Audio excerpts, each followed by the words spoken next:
So, You can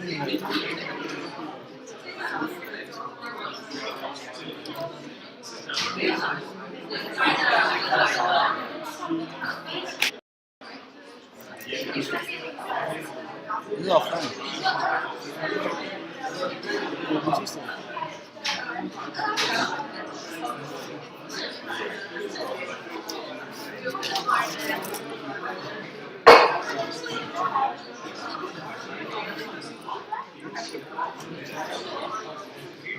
This is not offline.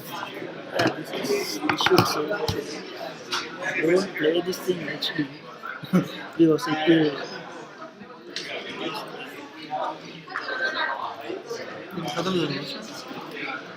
this if we watch in HD then it will upload maybe its bandwidth will be slow.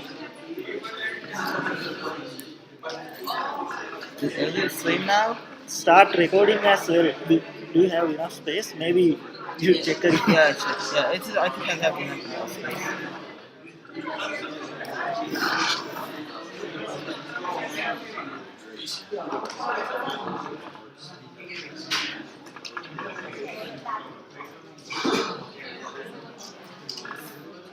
Shit, man. Let's delete some files anyway. Or pre. So we can delete these.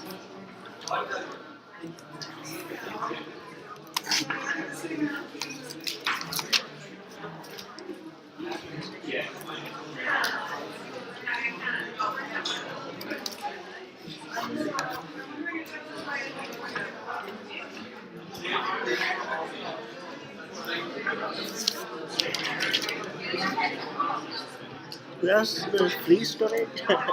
I'm not sure about this Mac. Yeah, I think we can.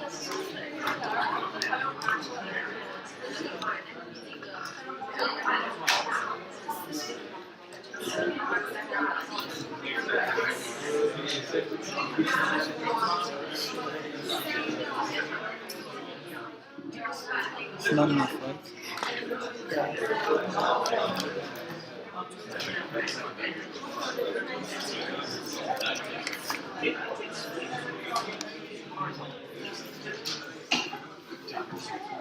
It's enough.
So that will take a little while to power up.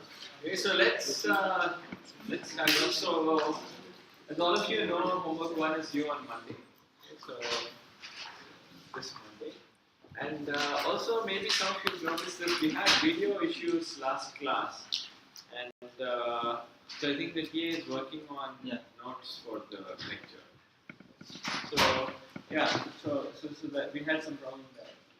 And another comment about the notes, for the first 4 lectures, as I said, there are pretty good notes already available, and I've linked to them on the Canvas page. So look at that. For last lecture, there will be notes up. So Right. What did we do last class? Right. So we started looking at dynamic programming. Okay, so dynamic programming is so as we said, it's basically you think of writing recursive algorithms, okay, but then you observe that the same subproblems are being solved many times. Okay, and dynamic programming is a way of taking advantage of that fact. Okay, so you try to say that, okay, if I observe that the same subproblem is being solved many times, then you avoid it by storing the solution. And that's the basic idea behind dynamic programming. And storing the solutions often means that you've got to identify what the subproblem is, right? Because you need to be able to know if you've already seen it before or not. So in some sense, what we've got to analyze is how many different subproblems show up when you're doing this recursive procedure. And this is what we did for a couple of examples last class. Okay, so we looked at the subset sum problem and this problem called coin change, and we saw that in both these cases, somehow the number of different subproblems that this recursive procedure was calling was not too many. Okay, and this helped us give very efficient algorithms. So they're not terribly efficient, but they're pretty good. Alright, so this is what we saw last class, and I just wanted to recap the picture we had last time. Right, so we were seeing this subset sum problem in which you're given an array A and you're given a target sum S. Okay. And we want to find out if there's a subset of the elements of this array that add up to S. We said that an obvious recursive algorithm for this is one which does case by case. Essentially, it says either we use the first element or we don't. Okay. So if we use the first element, you go to the left branch. If you don't use the first element, you go to the right branch. Okay. And you basically have a complete binary tree like this. Okay. So if you do it naively, it takes 2 to the n time because you have to go through the entire tree. But then we observed that in many cases, you will have the same subproblem. And one concrete example of this we saw is, suppose you use the first 2 elements and don't use the third. That is, you use 1 and 2 but don't use 3. You end up with a subproblem like this. And now if you don't use the first 2 but just... Okay. And we said that these sort of things, this was only at a pretty top level of the tree. As we go further down the tree, this kind of thing happens all the time. Okay. So this is our observation that you have common problems showing up. Okay. And so we said, okay, how do you avoid solving it? So repeatedly solving it. We said that we will store solutions to things we've already seen before. Okay, so that's what I was saying earlier. And for that, we need to know how a generic instance looks like. And we said that every instance or every sub-instance of this problem, every recursive call, it works with some suffix of the original array. Okay, because you always see if the first element was used or not. Then you see if the second element was used or not. So you always have some suffix, by which I mean something like this or something like this, so on. And you have some target value for the sum. And with this observation, we said that in some sense there are only n times s plus 1 different subproblems. Okay. Because the n comes from the fact that we are looking for a suffix, and the suffix basically means there are n choices for it, because there are n numbers. And s plus 1 because there is some integer value for the sum. Okay, so note that this is true only if a's are all integers. Okay, so if ai are not integers,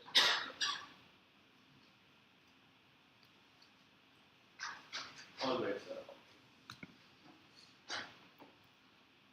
Okay, so you could have actually exponentially many subproblems if ai's are not supposed to be. Yeah. So this was. Yeah, so this is what we saw last time. Okay, so today we're going to see a little bit more of dynamic programming. We'll basically conclude the topic, And and I will do that by giving a couple more examples, but not in too much detail. Okay, so we'll go into rough detail for these examples. Then I'll start off by talking a little bit about greedy algorithms. Okay, so that's the plan for the day. Okay, so meanwhile, any questions about this tree and dynamic programming so far? Yeah. I think in last class we said that the complexity of coin change problem is n multiplied by s multiplied by s over d0. Yes. But isn't it like n multiplied by just s if we start from the bottom and go to the up? If we start from like, what do you mean? Start from bottom to the, like start from the 1 and go to let's say s. Yeah, I mean, you can do it in n times s if that's what you're asking. I mean, but we didn't do that. The one we did in class takes n times s squared. Okay, yeah. Okay, so what he's asking is essentially for the coin change problem, I said that the running time was something like n times s times s divided by d0. Right? Well, so these were the denominators, remember.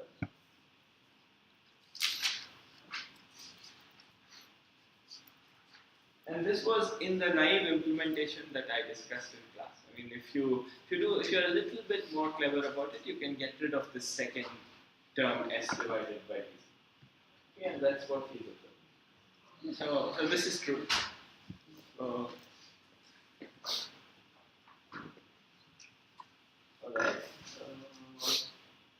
So that was what we saw last time. Okay, and so today's plan, as I said, we'll finish. We'll see a couple more examples to start. Okay. And just to recap. So when you're thinking of doing dynamic programming, you first come up with a recursive algorithm, and then you try to see how many distinct subproblems you're solving.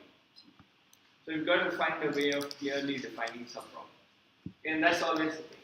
And this is sometimes called memorization and so on. So one aspect that I did not touch is top-down versus bottom-up. So this is a rather technical point. Okay, so the way I described it, you have a recursive algorithm, and each time, think of this tree. Right? So think of this tree. And in our recursive algorithm, you think of unfolding this recursion. And each time you check if the subproblem has already been solved or not. If so, you just look up the answer. Okay, so this is the algorithm we saw. And this I call a top-down approach. Okay, because you start with the original problem, and you see how the recursion unfolds, and you see what's going on. So there's another way people solve dynamic programming where you forget about this, the fact that you are starting with this instance and you're doing this. You just try to solve these subproblems in a bottom-up manner. Okay, so you'll see an example of this in the homework, where it's essentially the same thing, but it's just it's a different way of thinking about it. Okay, and occasionally one thing can be faster than the other, and there won't be too much of a difference between the two. It's just there are just different ways of looking at it. Okay, so this we didn't really look at. So you will see more on this in the homework.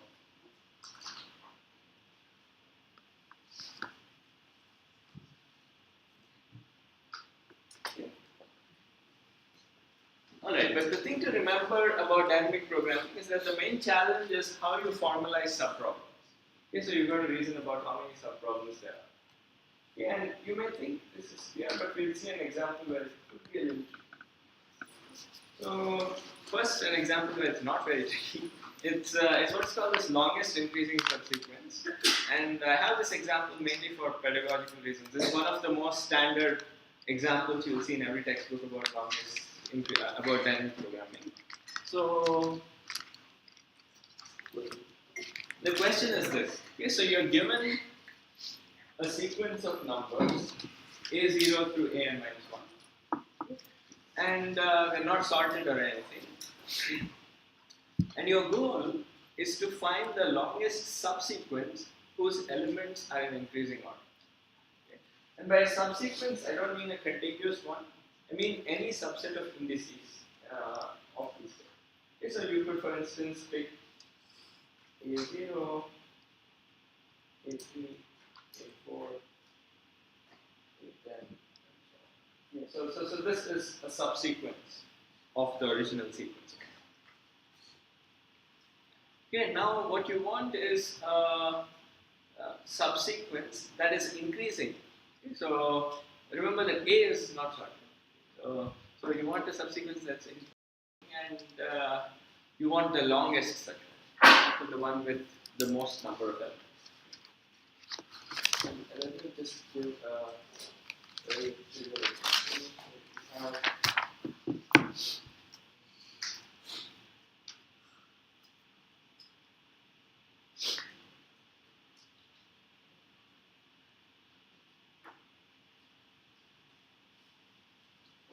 Okay. So one subsequence you could pick, which is increasing, is, let's say, this.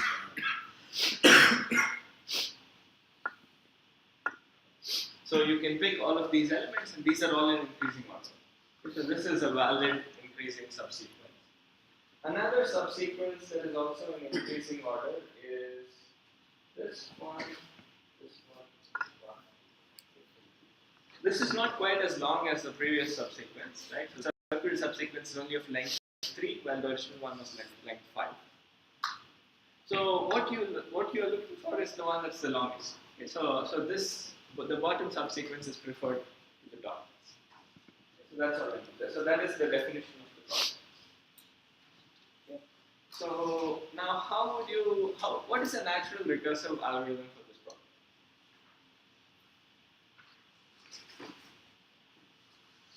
In light of what you've seen so far. Yeah? We could assume that we use the first element of the array in the subsequence and then try and find the subsequence following that one in the rest of the array, or assume that we don't use that in the subsequence and then try and find the subsequence for the rest of the array. We'll take the max of 2. Okay, so I guess I can't put it any better. So what he said is essentially that either the first element exists in the longest subarray or it does not. So let's split into two cases, right? And so in the first case, you assume that one is in the subsequence, and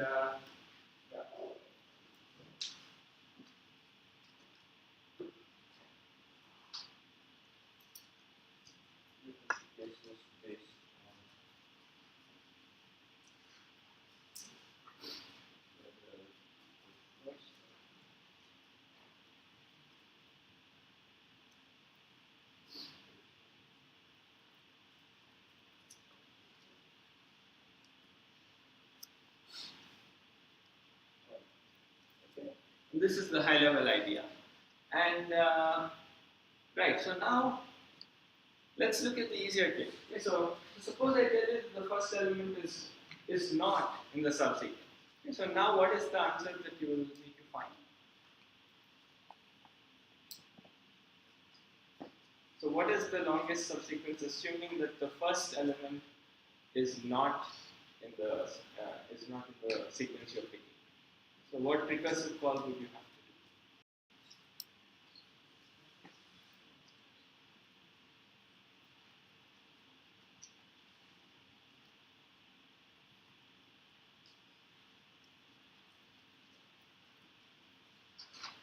do? Maybe just call on the remaining list. Yeah, so you know the first element is not there, so you just call the procedure on the remaining list. Okay, so this part is easy, right? So this part is just recursive call.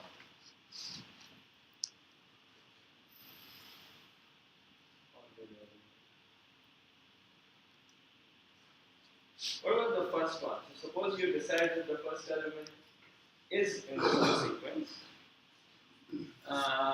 So you know that one is there. So can you still call on the remaining list? Who said yes? Why? Because like we are already considering one in the subsequence, so we'll call it down the remaining list. Just one condition that the next element that we choose should be greater than Right, but how do you enforce that condition? You could advance forward until you get to a value that's greater than that value you've already selected, and that becomes your sublet. Okay, so that's the other idea, right? So what he said is also correct, right? Like what he said is you assume that one is in the list, and now you find a subsequence in the remaining, but you pass this element 1 along with it, and you say that I want all my elements to be bigger than 1. So that is possible, but it makes your recursive problem messy, right? Because I mean, in some sense, you're having a subsequence and you're having some element, and you're saying everybody needs to be bigger than this element. Okay, so while it's possible, it's a messy algorithm because now in the recursive steps you have to keep doing that. Okay, so if you think of like programming it, your procedure must take into account 2 parameters now. Right, so one is the starting index, the other is some number which is a lower bound. Okay, so it becomes a little bit more messy. Okay, so what is better could be what he suggested, where you start off with 1. Okay, so and you know that whatever comes next must be bigger than 1. Okay. So you can try to go through the array and locate some place where it's bigger than 1, and you try to call it with the rest of the array. Okay, so that's the idea, right? So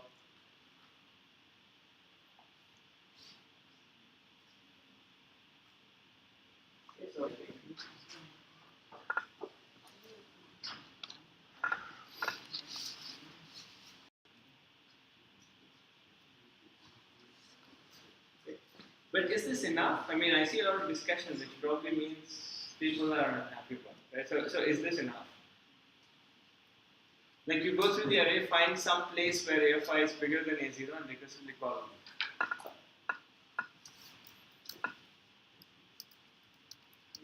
This is almost enough, but would this always end up finding the largest increasing subsequence? So why not? Because in the previous case that you showed us, it would start recursion of element 4, but as we know that in the longest subsequence, we don't have to. Well, this is still fine, right? I mean, in the sense that, okay, fine, it starts with 4, but it finds some longest increasing subsequence starting with 4. I mean, it's not like starting with 4, right? It's in the subarray that starts with 4. In this subarray, it still so happens that 2, 3, 7, 14 is the longest one. Yeah, but I guess your observation is right, but his high-level observation is, it's not enough to just find some I so that A of I is bigger than A1.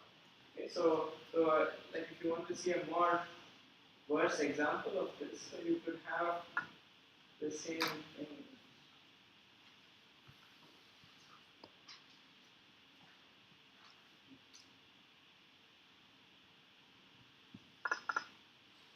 Okay, so 2, 5.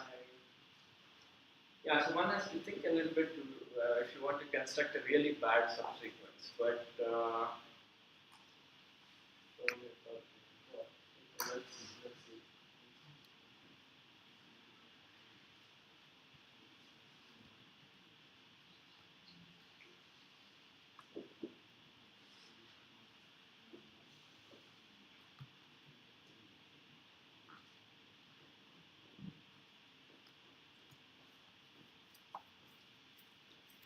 Yeah, but okay. So let me give this example, but it's not a very ideal one. So this is very similar to the example that we saw before. But so in this case, if you start with this array, you might pick this. This is one of the longest subsequences, but this is. So this is not a very convincing example. I come up with a better example and put it in the thing. But it turns out that that if you just look for this, you might miss the longest subsequence. Okay, because you might not have started with the right one. Okay, so for this procedure to be correct, you actually have to go through go through the array and look for every element that is bigger than this and start. So go through the array and for every I, if I is bigger than 0.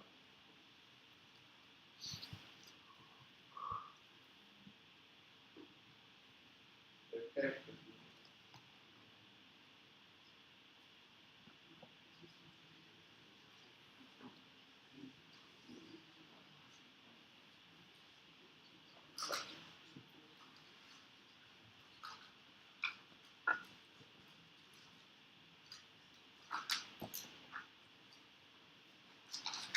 Okay, so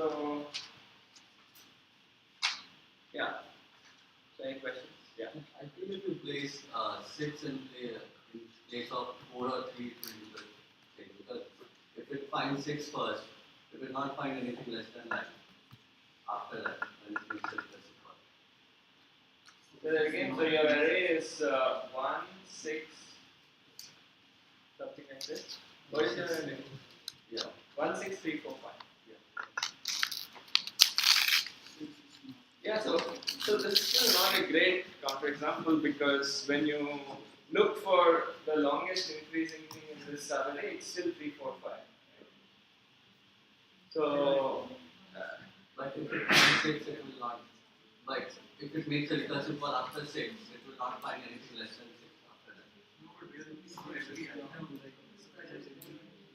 yeah, so we'll either include it or we don't, right? So if you don't include it, you will still find 3, 4, 5. Okay, so one has to think a little bit about this. So have you thought about that? If you have something like after 4, if all the values are minuses around the next step, it is increasing.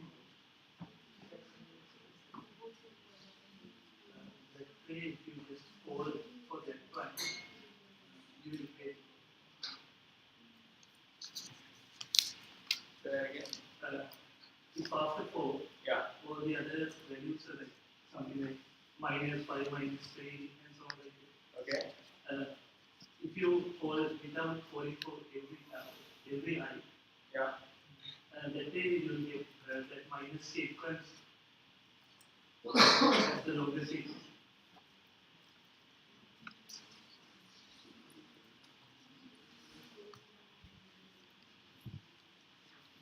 Yeah, so I mean, it's probably easier to give an example where you have to break the dice carefully. So,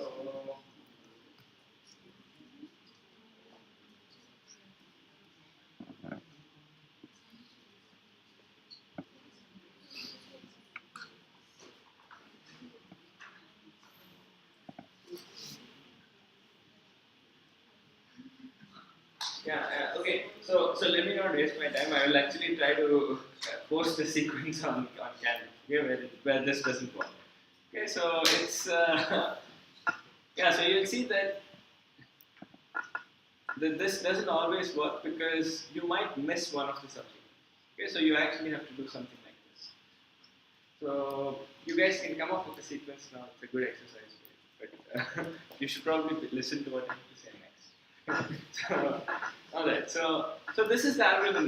Okay. So the algorithm is very simple. So you either pick you either pick 0 or you don't. And when you don't pick 0, you go through every I such that a of I is bigger than that. And you recursively call on this subarray a of I plus 1 so on. And you take the longest sequence for those I, append a0 to it. And that's your candidate. Okay, and you take the max of all of these. So let me write down the procedure first.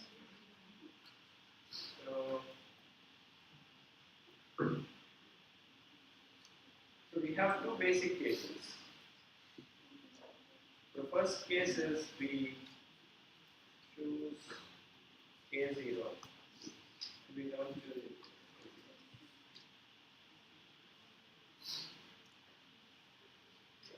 And in this case, the length of the lattice sequence is the recursive call on just 2 through n, right, or 1 through n. So I will call this MIS is denotes the maximum, it's the procedure for maximum increasing subsequence called on A1, A2 to AN minus 1. So I'm excluding A0. So this is when we don't choose A0. And this is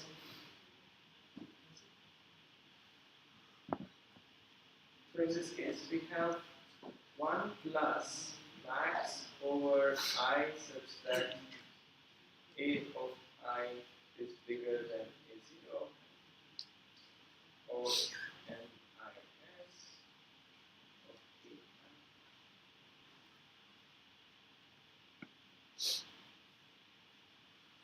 Okay. So when we pick A0, we've got to try all I such that A of I is bigger than A0.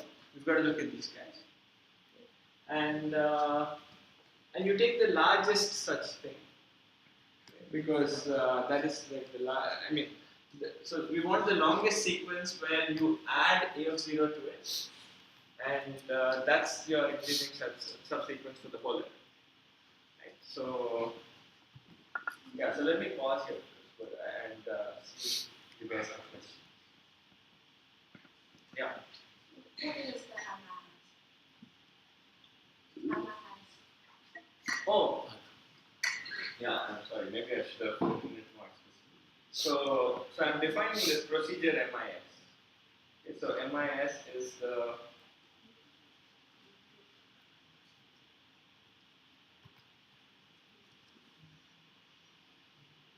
we are defining, and its full form is maximum increasing subsequence.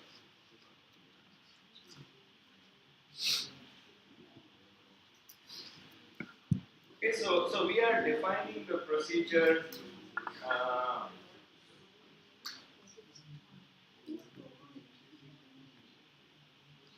MIS of A0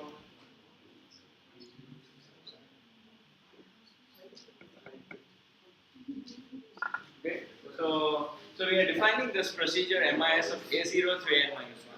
And all I'm saying is you have two cases. First case is you don't choose A0 where you recursively call MIS of A1 through AN minus 1. And in the second case, you make the recursive call. Yeah.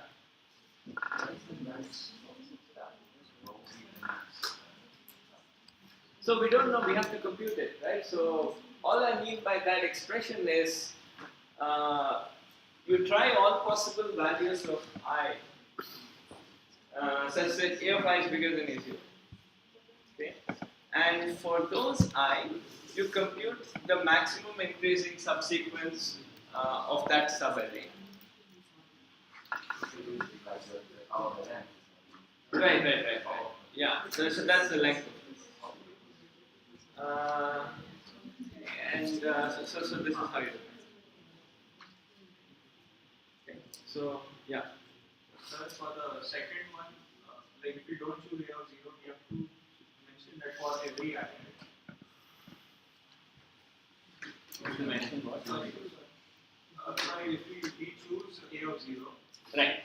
so this loop will run for every I. Okay. So that's Right. Okay, so I guess I mean I probably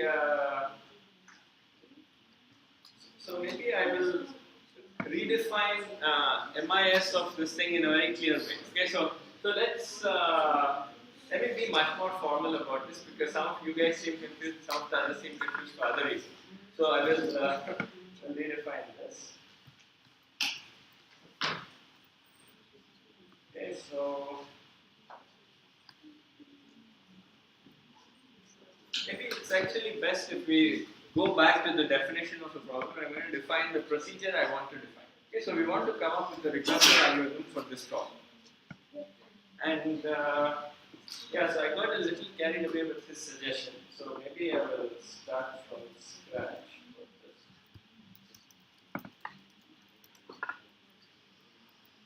So everything I write with green green is going to be correct. Okay. So, alright. So I'm going to define procedure MIS of A0, A1, AN minus 1. Okay, so this procedure is the largest, the meaning of this is find the longest increasing subsequence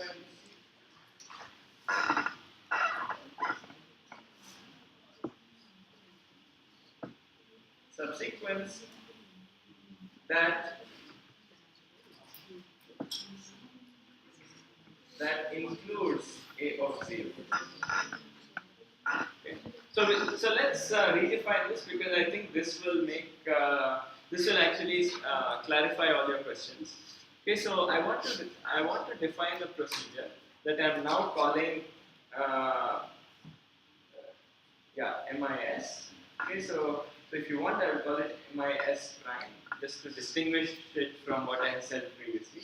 Okay, so this is a procedure which I'm calling MIS prime, and it takes as input a subarray, okay, like or rather some array of numbers, and it finds the longest increasing subsequence that includes the first element. Okay.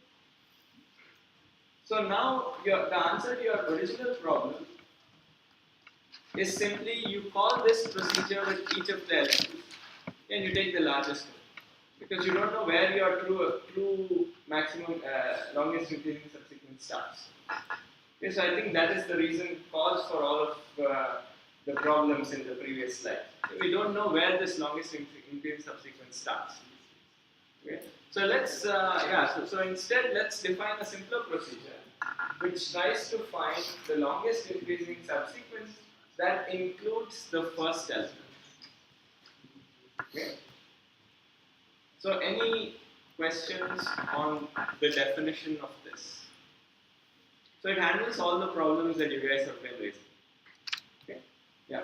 The procedure has two parameters, right? I mean the array and the element that it includes. Yeah, so you always assume that you start with the first element of the array, the 0th element. Okay, so it still has only one parameter, and which is this. Okay. So it's different from what he initially suggested. So he was initially suggesting not including the first element, but I'm saying, okay, you know what, I'll have a new procedure where you are forced to include the first element. Okay. And I will then take a max over each of these things. Okay, so answer to original problem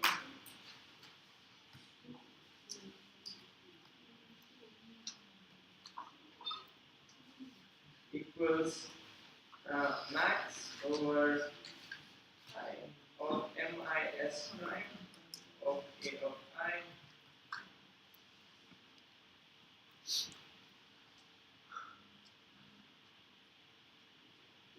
okay. And do you guys agree with this statement? Because the original problem did not specify a starting element. Okay. So the answer to the original problem is you can start anywhere and you solve this subproblem. This turns out is very clean to write a recursive formulation for. This you will learn.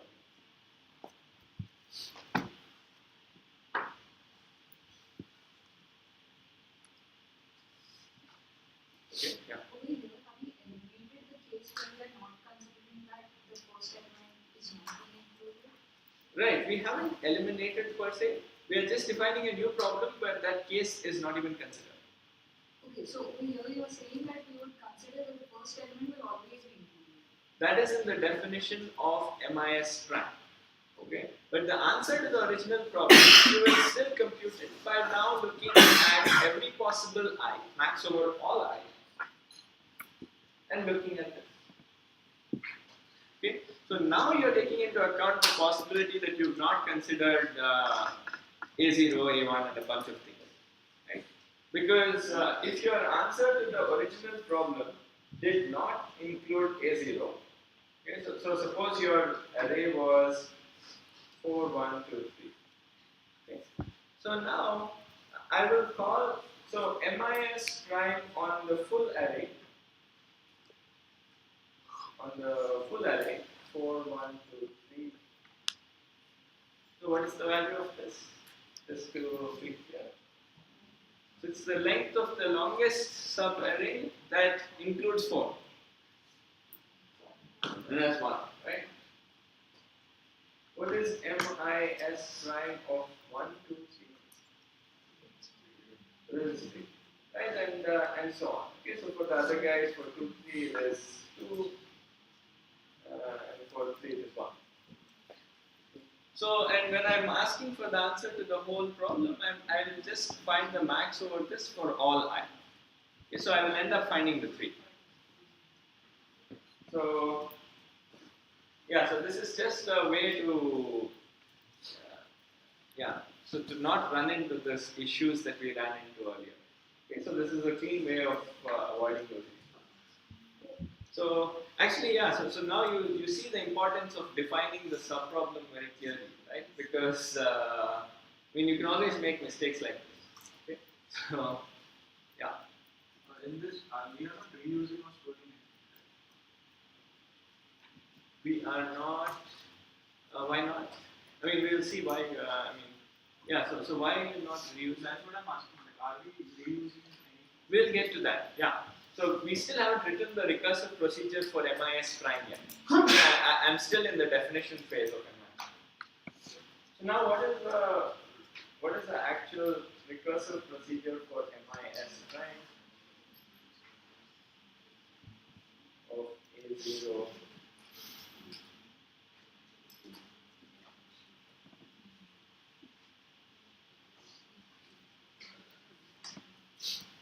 So how do you now define this procedure recursively? Because now you know you're picking A0.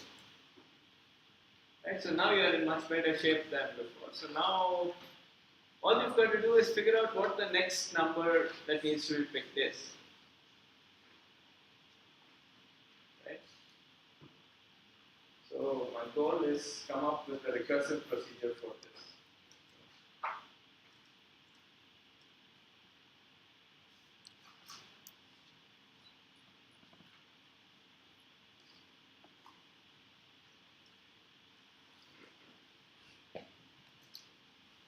In MIS prime, I'm guaranteed to pick A0.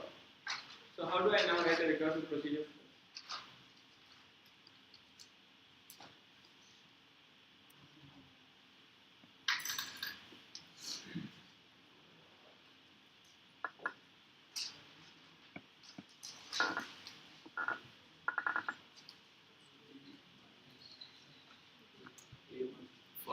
For all I greater than, for all i's into the day of I greater than A0, call MIS prime on AI.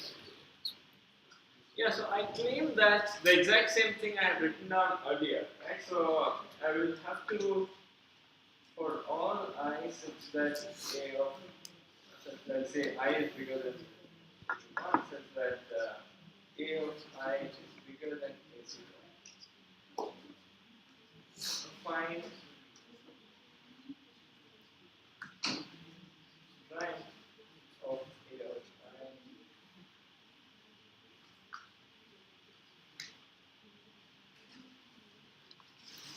Okay,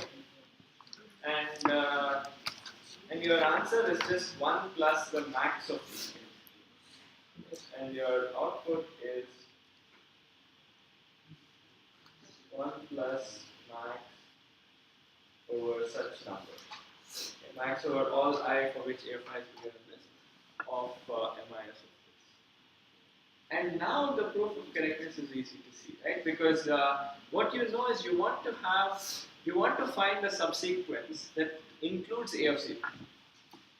Okay, so you want to find a sequence that includes A of 0, and so it has A of 0, and now you want to, so you know that there is some next element, and that next element must be some AI which is bigger than A0.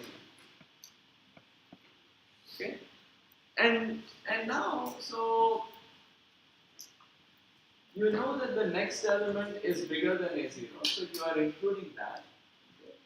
And now you have a subsequence that starts with A of I and includes A of I. You might as well find the longest such thing, right? Because there is no point in finding something that's not the longest such subsequence.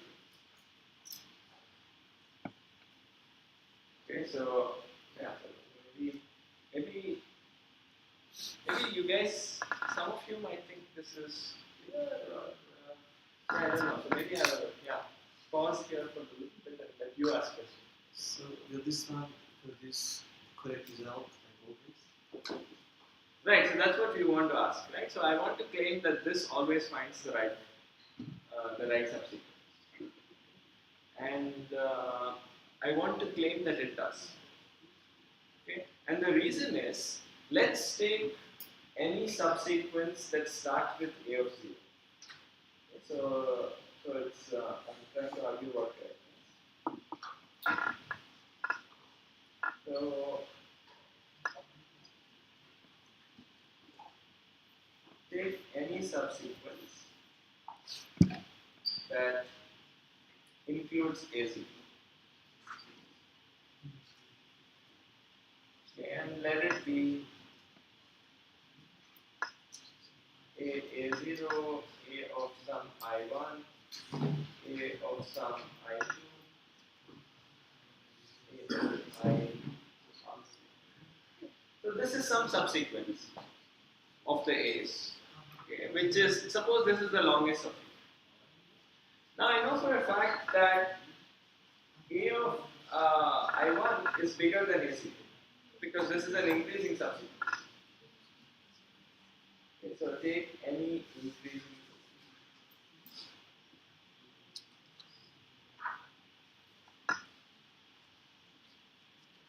Okay, so yeah, so you take any increasing subsequence that includes these guys, and suppose it is just this. Okay? And we know that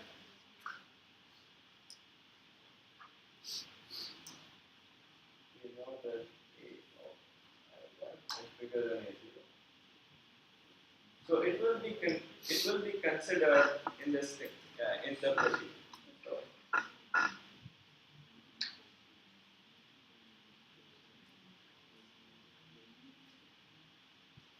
in the recursive.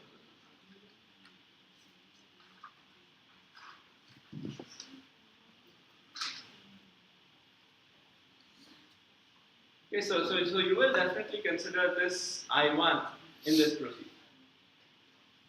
Once you've considered I1, your inductive hypothesis will say that MIS prime would have returned the right answer for the recursive call with I1. And you use that inductive hypothesis to conclude that this sequence, the output you have is at least the length of this sequence. Okay, so now use inductive hypothesis.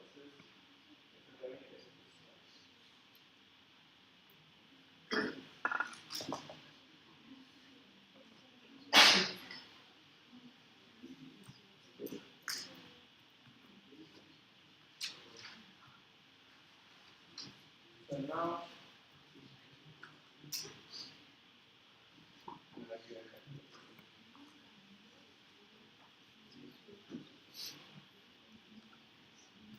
that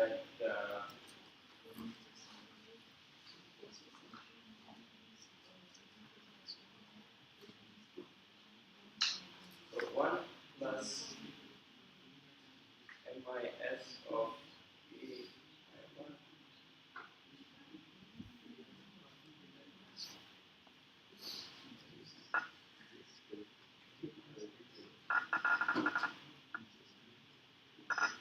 so on is at least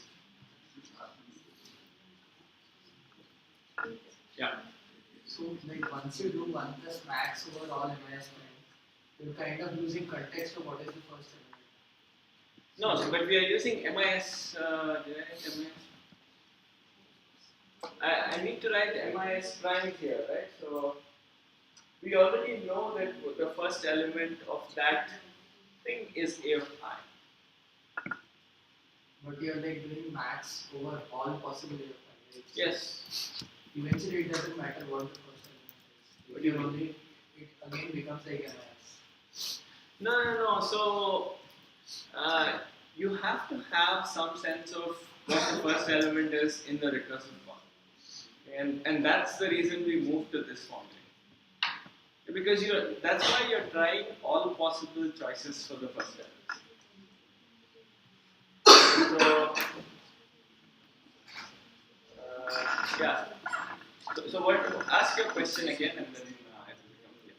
So, as in MIS, we just so eventually we're like maintaining a count of everything. Like, what is the size of the sequence? So when we did 1 plus max of MIS itself, so like it doesn't matter what the first element of that is. No, but so that would be an incorrect procedure because I mean, in some sense, you could have an increasing sequence that starts with somebody who is less than A of I, or less than A of C. Okay, so what you're suggesting is why do we need to include this A of 0 in that, right? I guess that's what you're essentially asking. Okay, why did I define MIS prime this way? So the problem with not including A of 0 is that suppose I'm in this case where you have 1, 4, minus 1. 0, 2, 3. Okay. So now if I find just the largest increasing subsequence here, the answer to this problem is 4. Okay, because this is a valid answer, is a valid solution. Okay. But I can't add 1 to this sequence and claim that that I have an increasing subsequence of length 5. But we are like doing A of I should be greater than this. No, we don't have any such thing. We do have. No, so all we so 4 is bigger than 1, right? So I mean A of I, my starting point is bigger than 1. Okay, so you will consider this if you don't, if your definition of MIS was bad. What if the 4 wasn't there? What do you mean? If we remove 4 from this subsequence, and I mean, sure, there are instances for which maybe that answer will work, but you want an algorithm that works for every possible array, right? So, But we are looking I for think- a sequence that starts off with 1, right? Yeah, so you are looking for a sequence that starts with 1, okay? And suppose your subproblem was not defined to be the sequence that starts with 4, but just some increasing subsequence in this array. Okay? Then your increasing subsequence could have been this, and this, and to that you can't define 1. Okay? And that's the problem. Okay, so this is why we had to go redefine our procedure as this MIS prime and so on. Okay? So, yeah. So I don't understand why is it 4 plus 1, because you won't even get to the subarray, right? So the second time you check with 4, Yeah. and no element is greater than 4, so you don't do Right, anything. so he's asking for the case when you did not define MIS prime this way. Oh. Okay? So if you didn't define MIS prime the way I just did, and if you just defined it to be the largest increasing subsequence, then it's an incorrect procedure. Okay? So yeah, so this is something you guys should definitely think about. Okay, so I'm not going to spend too much time on this, but think about this. Think about why suggestion about why student suggestion does not work.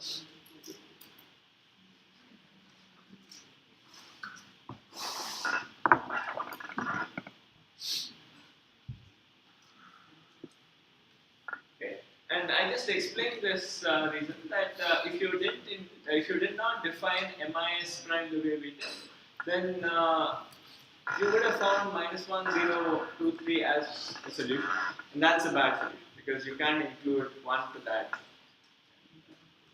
Okay.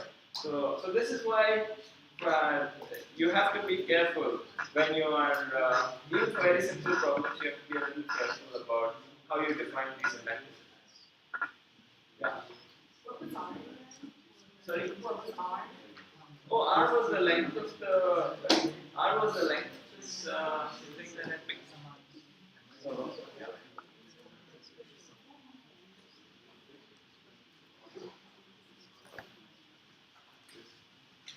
Okay, so this is okay,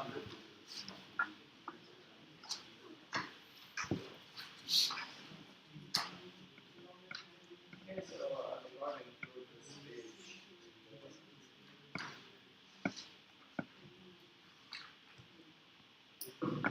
Okay, so let me do it.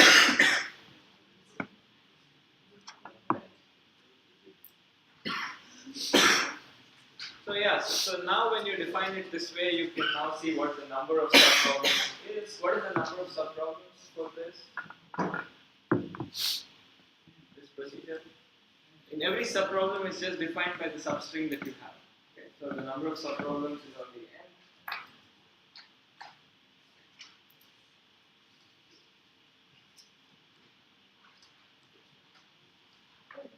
And if you think about it a little bit, the running time will be n squared.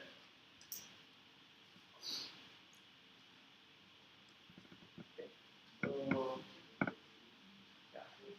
So this is so this is for maximum increasing subsequence. And the model, okay, so is that defining MIS prime is key. So this is something you should convince yourself. Okay, and otherwise things don't work. Otherwise procedure is not correct.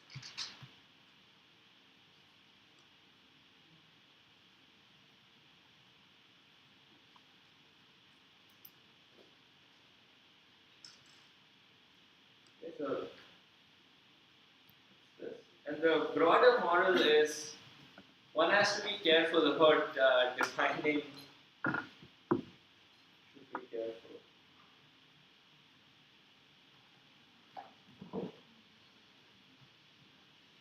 About defining the right subproblem.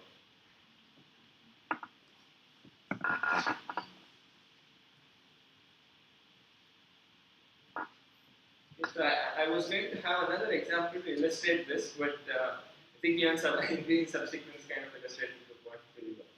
Okay. So let me skip that example, but maybe I will spend a minute or so on this. Yeah. So, we modify the question to say, so right now we have the final solution will be the count of the size of subsequence. Like, aren't we losing track of what elements we are including if we do this? What do you mean? What is the final solution we are doing? I mean, we are max over all I of this thing, right? So no, what I'm asking is like, can we track what elements have been included in the subsequence? Oh, right. So his question is, we are only focusing on the length of the subsequence. What if you actually want to recover the subsequence? So yeah, how would you do it? This is now standard. I mean, by now you should be able to know. I mean, you want your procedure to output a list instead of a number, right? And all you have to do now is you take max over all I, look at the longest list, and output the longest list. And for each MIS prime, okay, so you could, I mean, in your definition, you know that MIS prime is this. It's 1 plus max of this. So for each I, this MIS prime, you can just add one of these things, and you have a list from that which you get as an output of that. You add A of 0 to that, and that's your output for MIS of 0. Okay, so this is a simple exercise you can think about. Okay, so yeah, whenever you're doing max, you just keep track of where the maximum is at. And yeah. Okay, so we can talk about this afterwards if you still have problems, but this is a very standard thing. Alright, so Okay, so as I said, the models here are, some sense, defining this new MIS prime as key, and you have to be careful about defining the right subclass. Okay, so as I said, there's another interesting problem that is a good example of dynamic programming, which I'm not going to do, but you will find this in. I mean, I will include some note on this. Okay, so basically, so this is a graph problem, and let me just define the problem, but not quite go into the solution. Okay, so it's a graph problem in which you're given a bunch of points.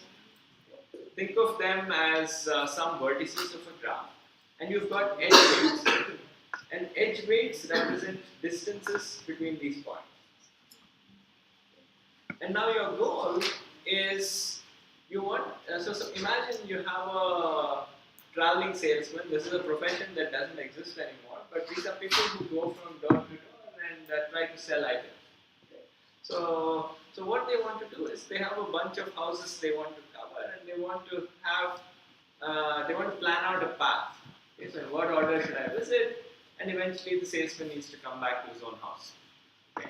So the question is, mathematically, you have an undirected graph where you have edge weights giving you distances, and you want to find a path that and returns to the start. You want this path to have the smallest length possible. So, I mean, clearly the traveling salesman doesn't want to walk. Okay, so it's an old version. So this is the problem. Okay, so this is one of the classic problems in algorithms. Okay, so it's a very well-known NP-complete problem. Okay, so, in fact, we don't believe you can exactly solve this problem in polynomial. So anyways, but for this, it turns out that, I mean, if you think about it, right, so what do you have to come up with? You have to come up with a permutation of the vertices, right? That's the order in which you visit them. So your goal is to come up with a permutation of this. So the trivial algorithm is to check all permutations.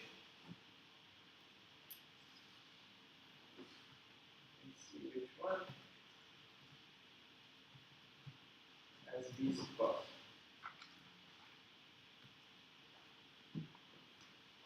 Okay. Yeah. So all permutations, that means all possible values of the vertices 1 to n. And what is the runtime of this? Somebody said 2 raised to n. Why?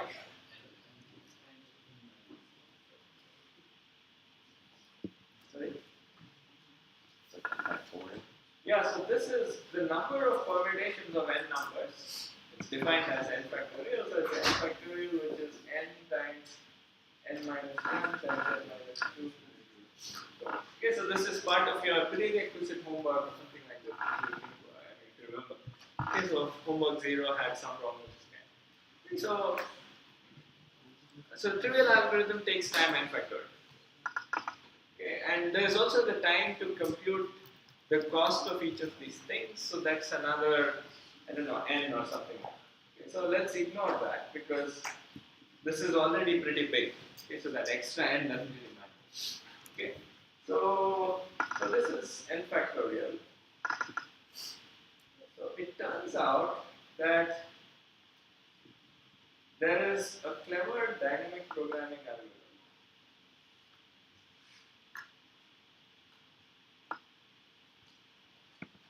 that takes time that is something like 2 to the n times n squared. Okay.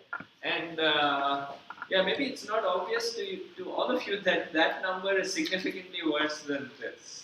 So yeah, without any reservation, so who thinks it's not clear that that is much bigger? Yeah. You want to know order of n power. Yeah, so I guess what he's saying is that this number, if you think about it a little bit, so I at least if you want to come up with a trivial lower bound for this, right? So there are at least n by 2 numbers that are bigger than n by 2. Okay, because 10 times n minus 1 times n minus 2, so at least n over 2 of them. So this is trivially, this is bigger than n divided by 2 for n divided by 2. And this is, for n that is large, this is much larger than, let's say, some con 16 divided by 2, and this is like 4 to the n. Okay, this is already much bigger than 2 to the n. Okay. So I mean, in general, as he said, this n factorial turns out to be asymptotically n to the n divided by e to the n. Okay, so this is called Stirling's approximation, for those of you who heard about it in math. Okay, so this is called Stirling's approximation.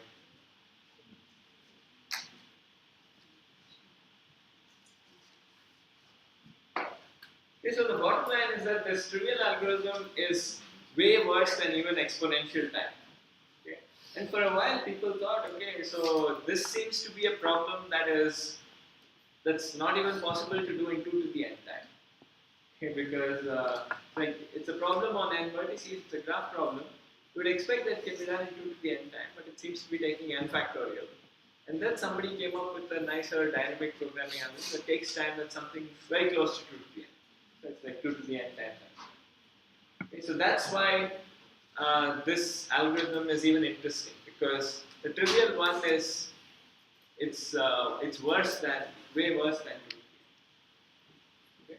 So yeah, so let's not go into the algorithm, but it's another example of a dynamic programming algorithm where you have to define the subproblem very carefully.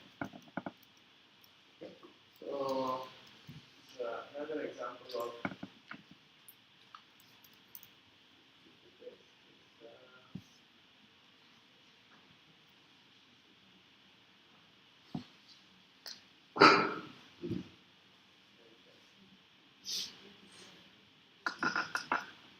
okay, so that is this.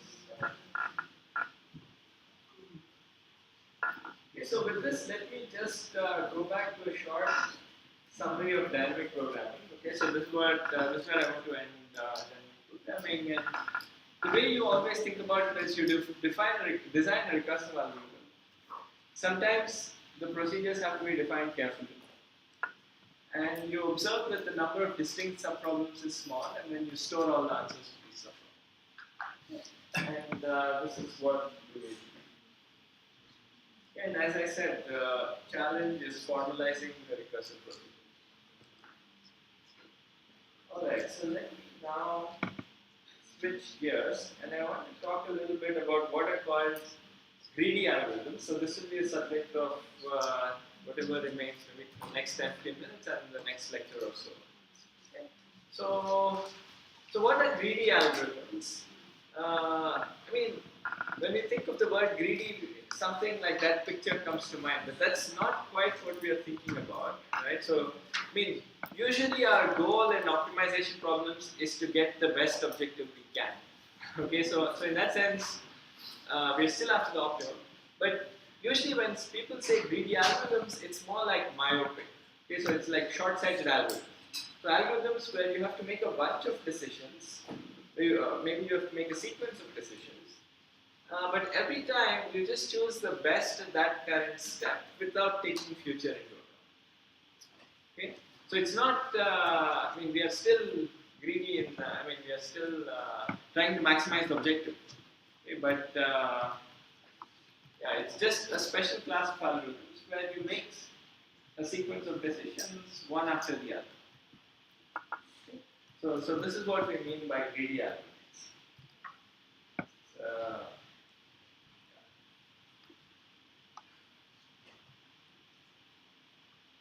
Alright, so let me give a very simple example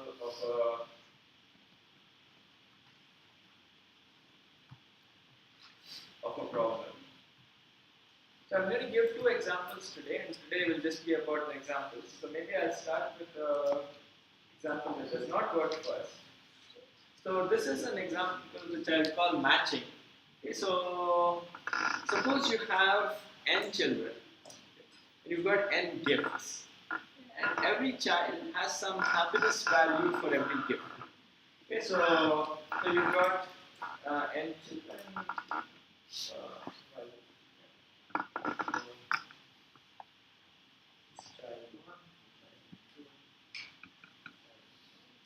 You've got n gifts.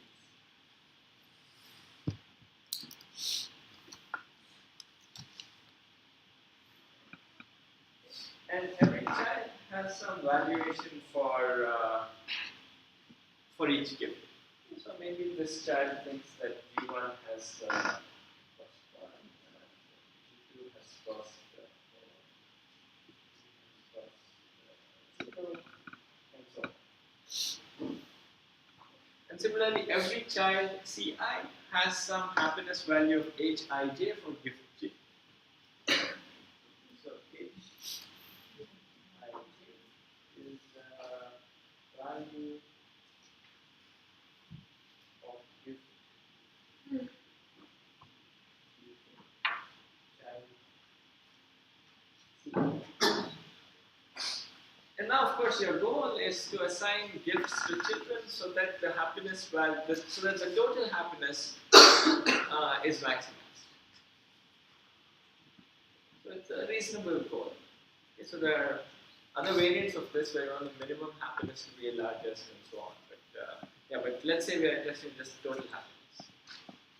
So this problem is a simple way to illustrate a greedy procedure, right? So what we want to do is make a sequence of decisions, right? So we want to figure out who to assign G1 to, who to assign, or in other words, what gift C1 should get, what gift C2 should get, and so on. Okay, so there's a sequence of decisions to be made. And now, a greedy procedure is a natural heuristic that you can think of, right? So suppose I want to make this sequence of decisions. How would you go about doing it? Yeah. Find the best one for child 1, and move on to child 2, find the best one for child 2, and what's left. Yeah, so this is a very natural procedure, right? So what, and this is a canonical example of what is called a greedy procedure. Okay, you always make decisions one by one, and you don't think about the future too much when you're making the decision. Okay, so in what he said, you start off by assigning a gift to child 1, and you assign him the best possible gift. Okay, and maybe it's this one, which has a value of 4.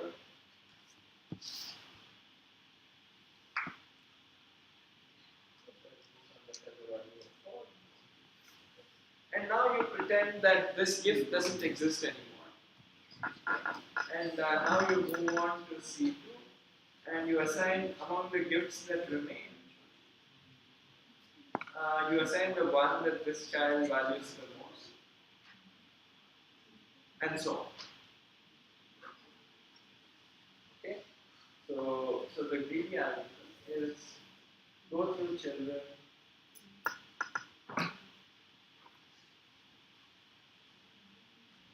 One by one.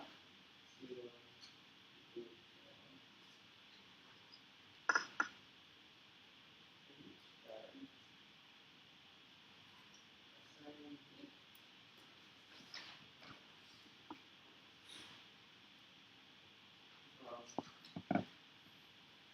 the remaining gifts.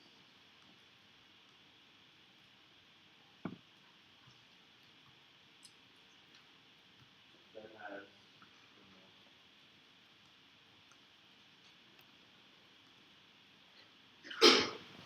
okay, so this is an example of greedy.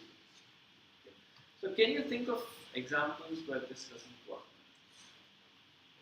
Well, what if the gift that makes child 1 the happiest makes a different child even happier? It just happens to be that one makes it happy. Yeah, and so there are some very, very simple examples that you can come up with here, even with 2 children and 2 gifts, where maybe this child has happiness, and this is 1, but this one has happiness 10 and happiness of 60.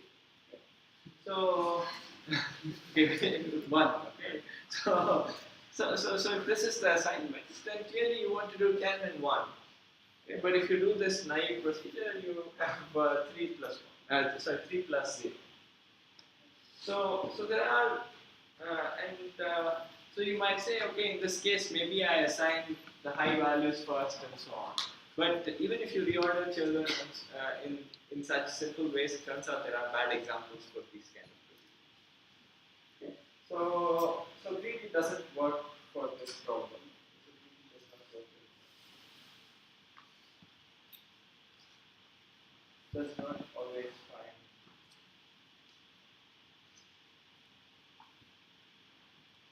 That's true. At least in this very simple example, you could have thought, I will start first with this guy and then it would have worked.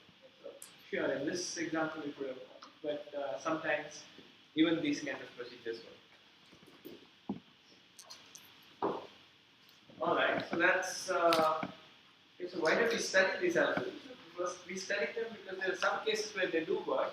There are some cases where they tell you something more about the structure of the problem. Okay, so one disclaimer offhand is that greedy algorithms almost never work.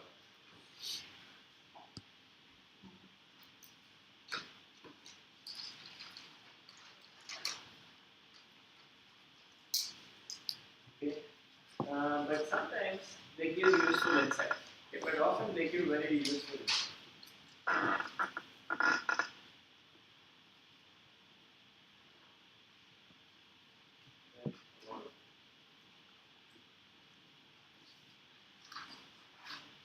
And I should note that sometimes they actually work.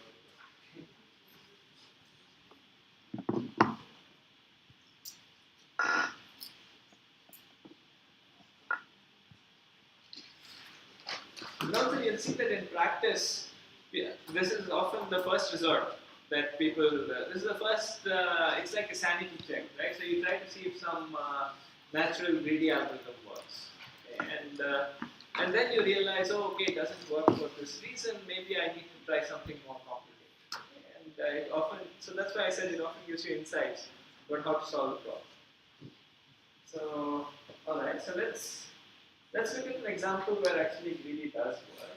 Okay, and this is an example, it's one of the variants of scheduling. Okay, so you have, think of like a machine that needs to process a bunch of jobs. And it's like a typical scenario that happens in operating systems and so on. You have a bunch of jobs, you want to process them. And suppose each job has a processing time of some pi. Okay, so jobs 1 through n have processing times p1 through pn. And you want to find an order in which to process these jobs so that the sum of the completion times is minimized. Okay, so what do I mean by this? So suppose the processing times are 1, 2, 4, 3. Now, if I schedule them in this order, okay, then the completion time of job 1 is 1. Completion time of job 2 is 3, because I first do 1, then I do then I do the second job. Right? So there is 3. Completion time of the third job is 1 plus 2 plus 4, which is 7. And completion time of the fourth one is 10. So this is the sum of the completion time. Okay, and right. So now, if you want to, sorry, these are the completion times. The sum is the sum of these numbers. And let's say my goal is to minimize the sum of these completion times. And this is actually a reasonable goal that happens in many situations, because people don't care about the sum, but they often care about the average completion time. Okay? Average is the same as the sum of different scale. Okay? So for this reason, this problem has been studied. So, but what is the natural heuristic for this problem? You might, if this is the objective you care about, how would you try to solve this problem? Sorry? Shortest processing time. Yeah, so you would want to do fast jobs early on, right? Because so that way many jobs will have a low completion time. Okay, your goal is to reduce the sum of the average completion time. So you want to do fast, small jobs early on, so that they don't contribute too much to your sum, right? So that's the intuitive idea.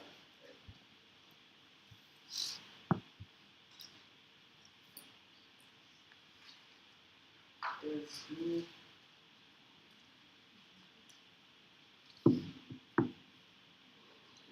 fast with small.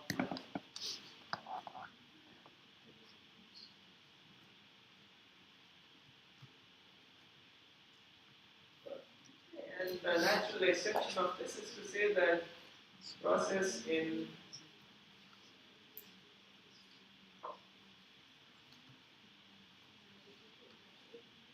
order of increasing PI.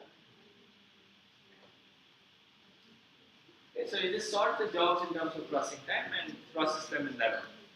Okay? And why is this like a greedy choice? Because you can always think of this as you're making a sequence of decisions where at each time step you want to argue about what job to do next. Right? So you have a collection of jobs and you want to think about what job to do next so that maybe locally the completion time of that job is as small as possible. So this is how it's kind of like a greedy procedure, right? Because you think that, oh, okay, I want to figure out what job to do next, and I want that job to have the smallest completion time. The way I can ensure that is to pick the processing time that is smallest possible. So, and this is what you can keep doing. So that in this sense, this is a greedy algorithm. So this is a greedy algorithm.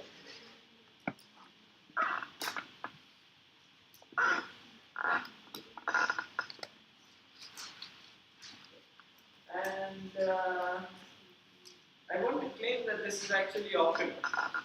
So the claim is that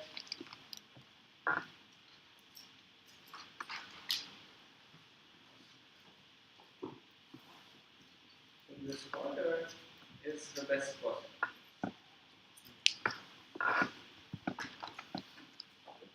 So there's multiple ways of seeing this, and I'm going to give, because we're out of time, I'm going to give kind of a slick proof of this.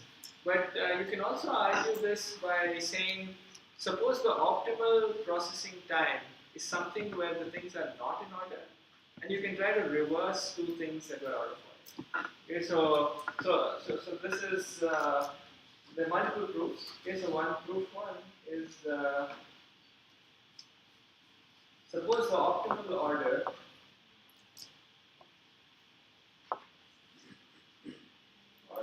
is I1, I2 up to some IN. Okay, so these are the different jobs, and this is just a permutation of 1 through n. And suppose you had two numbers. Suppose you had Pi1 bigger than Pi2. Okay. Now you can just reverse Pi1 and Pi2. Right? And what is the change to your completion time? So the completion time of these guys remains the same. Okay, because they're all, I mean, you just change these two, both have to be done for low-cache VDD. Okay, so yes, in some sense you must have Pi1, so in this case, these guys remain the same. Suppose you solve.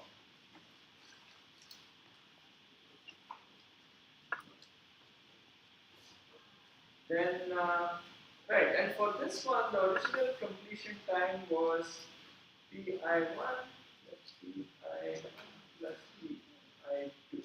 Right, this was the sum of the completion times of these two jobs. This was original. And after swapping, this one becomes pi2 plus pi2 plus pi1. If you swap I1. And now by assumption, if pi1 was bigger than this guy is bigger than this. Which means this would have been a better choice to have done. So now you can say that, okay, I could not, so you can assume that pi1 is actually not bigger than pi2, and now you can actually keep doing the same swaps, and similarly you can argue that pi2 must have been less than pi3. So this is so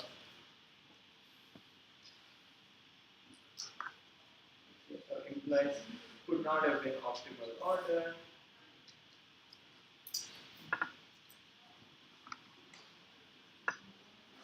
And this is a contradiction. Okay, and therefore pi1 less than equal to pi. And then you can say similarly.